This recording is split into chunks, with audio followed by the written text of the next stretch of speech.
mes amis, bonsoir. Je voudrais aborder aujourd'hui la thématique sur la relation entre la Chine et l'Afrique.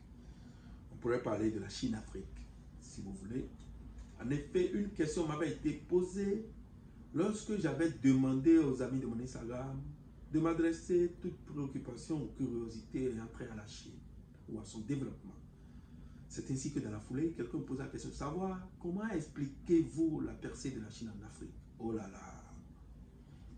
Vu la grandeur ou l'immense pertinence de la question, j'ai décidé de passer par ce canal, cette extraordinaire plateforme pour apporter ma part de réponse quant à la question posée. Je serai un tout petit peu bref en ce qui concerne les quelques aspects anecdotiques qui aux historiens d'en apporter un développement assez adéquat. Pour commencer, je voudrais rappeler que la Chine est un pays qui a la taille de tout un continent. La superficie 9 600 000 km². La population qui dépasse largement les 1 milliard 400 millions d'habitants, selon les statistiques du Bureau national des statistiques de la Chine, année 2021, si j'ai bonne mémoire. C'est d'ailleurs pour ces deux caractéristiques, superficie, densité de la population, qui confère à la Chine le nom de la Chine continentale. Parler donc de l'hypothèse de la Chine, de la percée de la Chine en Afrique, c'est d'abord parler de ce qui a marché en son sein. Qu'est-ce qui a marché à l'intérieur de la Chine? Ce qui a fait décoller véritablement la Chine est dû à une raison très simple, c'est lié à l'effort collectif de tous ses concitoyens, à tout le plan intérimaire de développement après la mort du leader charismatique Mao Zedong en 1976, et aussi aux grands hommes politiques chinois qui ont su avoir une vision immense quant au régime choisi et d'en assumer pleinement leurs responsabilités, d'une part, et d'autre part, l'obligation des résultats. Chaque année, la Chine organise un creuset d'envergure nationale pour mesurer l'effort déployé, puis ponder sur d'autres perspectives d'avenir pour leur pays. À mon humble avis, c'est la première réussite. Elle a su implanter de très grands projets rayonnants. Après la révolution agricole, on parle de la réforme agricole. La Chine a su s'autosuffire sur le plan alimentaire. En effet, lorsque tout le monde arrive à manger à sa faim, tout le reste arrive naturellement et fort efficacement. Mais pourquoi la percée, d'accord, de la Chine en Afrique? C'est parce qu'elle a voulu se mettre dans la course des grands. Il s'agit bien évidemment des superpuissances. Elle a su exploiter les recettes existantes ailleurs, en Occident, en Amérique, pour les ajuster à sa gestion à l'interne.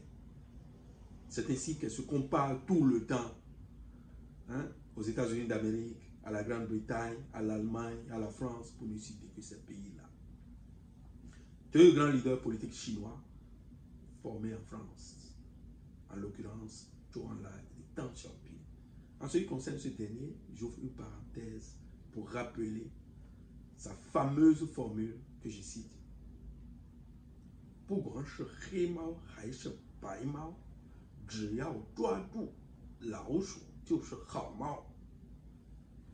Littéralement, c'est pour dire, peu importe que le chat soit noir ou blanc, l'essentiel est qu'il soit capable d'attraper la souris et c'est un bon chat. Cette formule a su susciter assez de polémiques. Elle a fait couler assez d'encre et de salive à l'interne qu'à l'externe. Je voudrais dire dans tout le monde entier, parce qu'elle prônait une idéologie, une vision assez frontale ou légèrement frontale par rapport à celle qu'avait eu le leader charismatique Mao Zedong. Mais en termes de développement ou en termes d'objectifs de développement, les deux visions se rejoignent. Je ferme donc cette parenthèse. Qu'est-ce qu'il faut retenir dans en ce qui concerne les préalables, d'accord, d'avant l'essor du développement de la Chine. 1. Le consentement du peuple quant au sacrifice inhérent à tout essor de développement. 2. Un programme de développement assez clair et lucide. Aux grands hommes politiques d'en assumer pleinement leurs responsabilités. 3. L'obligation des résultats.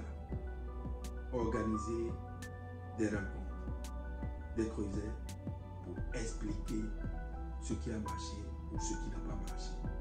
Mesurer l'effort déployé. Puis ensuite, on dit sur d'autres perspectives pour son pays. 4. Il faut s'ouvrir au monde.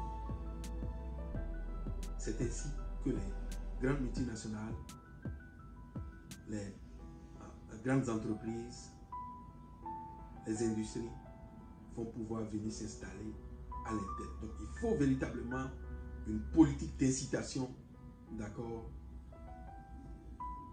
des entreprises. C'est ainsi, qu'on aura le transfert de compétences, le transfert de technologie. En dehors de ces points, il faut également investir dans l'éducation et surtout dans la recherche. En Afrique, on investit très peu dans la recherche.